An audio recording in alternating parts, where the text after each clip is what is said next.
নামাজ কলমা তো ছেড়ে দিয়েছো, এর কারণ এটা নয় যে তুমি বেনামাজি। তোমার নামাজ কলমা ছাড়ার কারণ ভিন্ন। তুমি মনে করো আর কি তোমার মন চায় না, তুমি পারো না, তাই তুমি নামাজ পড়ো না। আসলে তোমার তাওহীদে সমস্যা। কোথায় সমস্যা? মানে আল্লাহ, মানে আল্লাহ কে?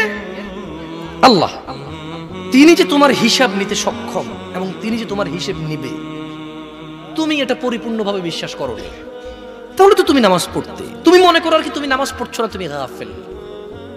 এই জন্য তোমাকে বলেছি আল্লাহকে ভয় করতে হবে। ফর এক্সাম্পল, আল্লাহ নামাজ ফরজ করেছে। কে নামাজ ফরজ করেছে? আল্লাহ। মুয়াজ্জিন আজান দেয়, তুমি নামাজ পড়ো না। তুমি মনে করো তোমার দান সাদাকা তোমাকে উদ্ধার করবে, তোমাকে ভুল শিখিয়েছে। আমি মানুষ, ছোট হতে পারি, শোনো, জোর জবরদস্তি করে কিছু কথা আমাকে শুনিয়েও দিতে পারো, এখান থেকে নামিয়েও দিতে পারো। বলছি না তোমরা নামাবা, বাট এটা পারো। তবে মনে রাখবে, কথা যেটা বলে সেটা উল্টাতে পারবে না। কেন পারবে না জানো? কারণ এই কথা উল্টানোর জন্য তোমাকে কথা থাকতে হবে। মনে রাখবে, তোমার দান সাদাকা হিসেবই হবে না।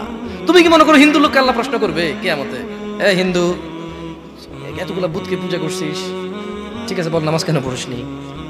ও তো মুশরিক। বুঝুনি মনে হয়?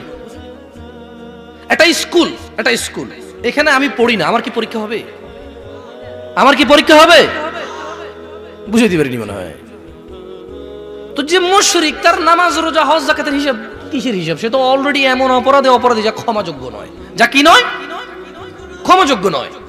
একজন বেনামাজি মানুষ, সে মনে করে নামাজ না পড়া শুধু নামাজ না পড়া, অথচ আল্লাহর নবী, যে একটু আগে বললাম, আল্লাহ বলেছে যদি তোমরা আল্লাহর ভালোবাসা পেতে চাও তাহলে রাসূলের অনুসরণ করো।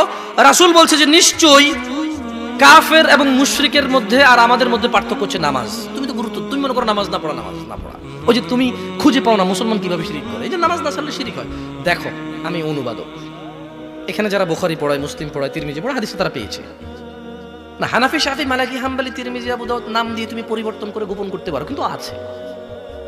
ফয়সালা তো আল্লাহ করবে যে এইভাবে হয় নাকি সিস্টেম, ইসলামকে বিভক্ত করা এবং কিয়ামত দিবসে রাসূলের অনুসরণের বাইরে কোনো অনুসরণের হিসাব নেওয়া হবে কিনা, সেটা তো আল্লাহ ফয়সালা করবে। আমি আর তুমি এখন